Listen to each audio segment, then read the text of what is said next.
It's official. Abigail has shaken the Street Fighter community. After being released on July 16th to a collective symphony of... It's apparent that he's not exactly the type of character that fans have been craving to help breathe new life into a game that arguably doesn't really have much going for it aside from the legacy of its name. Abigail's reveal wasn't a surprise to some. Many, with the help of diligent YouTubers like Vesper Arcade, definitely look him up, and the help of the the knowledge monsters on Reddit, definitely always go check them out. We're waiting for something awesome to happen. They already knew that he was coming. Well, he's here, and he is something. But awesome isn't quite the word for Street Fighter V's latest underwhelming character.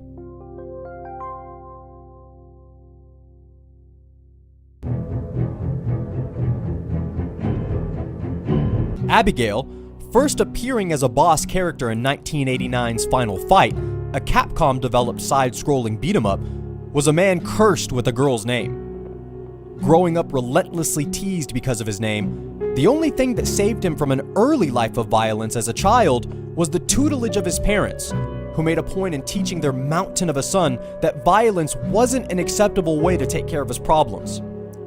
However, despite their good intentions, Abigail's refusal to acknowledge the constant ridicule given to him by his peers caused him to withdraw inside of himself, destroying any chance of him developing healthy social skills. Eventually, even his closest friends left him. He grew up hating his parents and ran away at the age of 17 to make his own destiny in Metro City, ignorant to the harsh ways of its prowling street gangs. One day, after accidentally straying into the turf of a dozen thugs, he was jumped and almost killed.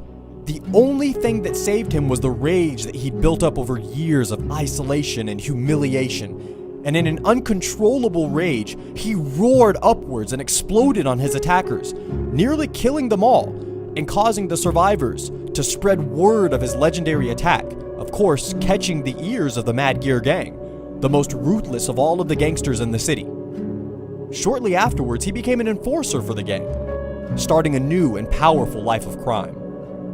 Now, you'd think that with that wealth of backstory, Capcom would have had no problem putting together a story mode to help emphasize Abigail's troubled mind, violent spirit, and eventual expertise.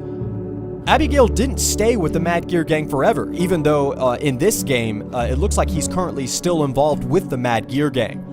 So a tale of self-discovery would have been interesting to see, maybe? But no. No. Instead, we're given an incredibly short, uninspired event of Abigail just running through city streets in a pitiful rage after thinking that someone stole one of his cars. I mean, come on. Nothing to even move the universe of Street Fighter forward in any way or any meaningful way whatsoever.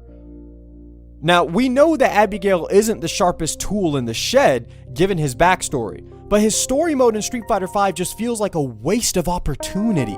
It feels rushed, it feels unloved, and ultimately it just feels lazy beyond all expectation. It ultimately feels like more playtime in a mode that fails to capture an extra layer of depth to help create something great for a character that some people might grow to love. Some people might grow to seriously love playing as Abigail, and just, utilizing him as a character in tournaments, and as a way to express themselves as a person.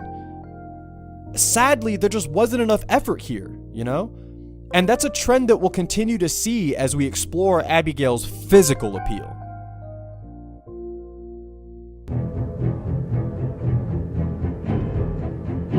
I personally thought that Street Fighter V would have been okay in the area of visual appeal throughout the entire life of its reign over this generation's fighting kingdom. 2017's impressive PlayStation 4 and constantly evolving PC platform grant the creators at Capcom near endless ways to help make any character, established or brand new, visually inspiring. After all, most of the characters that we all know and love were introduced to us through our eyes first. Think about it. The first time you saw Ryu, you might have respected his simple, focused, determined look and Shotokan karate-inspired and Satsuken fighting style. His simple gi, black belt, and red headband are instantly recognizable, and all fit, and all cleverly add depth and tone to his character, which is a simple man on an arduous quest for challenge and self-growth, despite the additives to his storyline. Dalsim, a stoic pacifist yogi introduced in Street Fighter II, is the same way. His solid white eyes, body markings, and trademark human skull necklace help to tell a story all their own, regardless of any player's knowledge of the character's backstory. He's a calm, spiritual guru who fights to elevate the lives of his poverty-stricken people.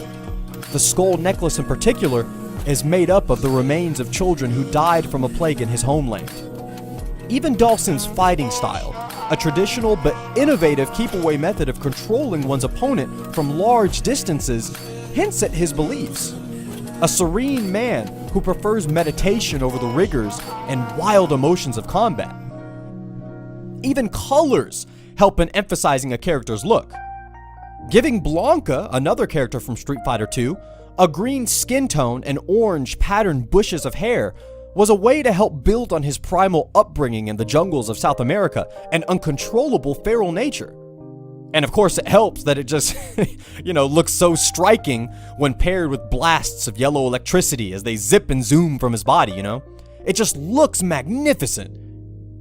We see these things in other characters too. Necalli, an ancient entity searching for powerful souls to eat. Charlie Nash, a broken puppet with a twisted past and an unbreakable sense of justice.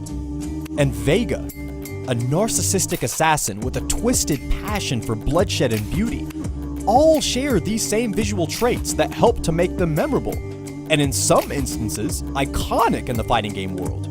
But the same just can't be said for poor Abigail. Instead of working to visually make Abigail threatening in his fits of mindless rage on screen, he's reduced to a ridiculous, silly representation of a character that should make players more cautious than amused or confused at his appearance.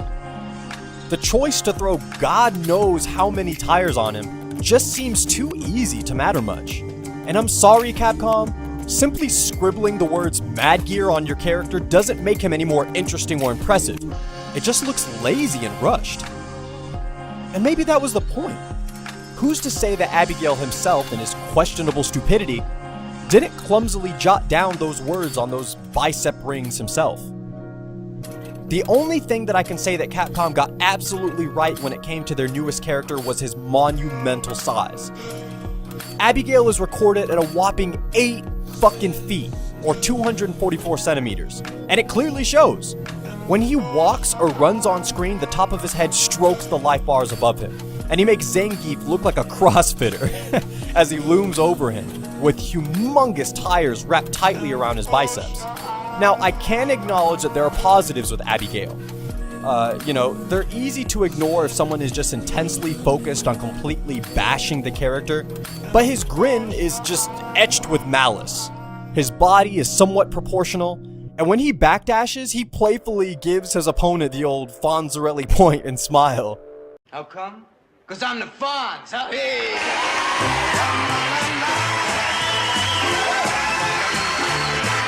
Which helps to add layers to his character. His moveset complements his personality as well, with rocket punches and wild thrashes and grabs that shows he genuinely enjoys putting a universe of hurt on his opponent. He also comes with a great stage. I mean, come on guys, it's beautiful. And a story and battle costume that offers more for his look than the bland, uninspired mess that he uses by default. But most everything else is just so unimpressive that it overshadows those glints of positivity for him. Granted, the most important thing for a fighting game character aside from their aesthetic is how he or she plays, and admittedly, Abigail looks relatively fun to play. I don't like to speak on things that I don't have enough knowledge on, so due to the fact that I haven't yet to put my hands on the character, I won't speak too much on that. But overall, and personally, as I can't stress enough how this video does not represent everyone in the fighting game community, I feel like the word to perfectly describe Abigail is lazy. Yes, there is extravagance to his character. He bleeds over the top. But sometimes larger than life can be a bad thing if it's not handled with enough thoughtfulness or care. It's always the small things that make the most difference when it comes to the reception in anything. And unfortunately, for me, Abigail has too many smaller failures to make his debut anything more than a flopping disappointment. I will end this video on a high note, however, because regardless of his reception and of the overall reception of Capcom's latest game in a legendary and important franchise, come on guys, give it up for Street Fighter, they will still have my full support. I like to be as positive as I can when it comes to the things that I love. And I have to be. Even if I also have to be a bit critical of them as well. It's the only way to ensure that decisions are looked at from many different angles down the line. And the only way to ensure that any developer can improve on their works of art for all of us who love fighting games. I sincerely hope that Capcom has an epic plan for all of this.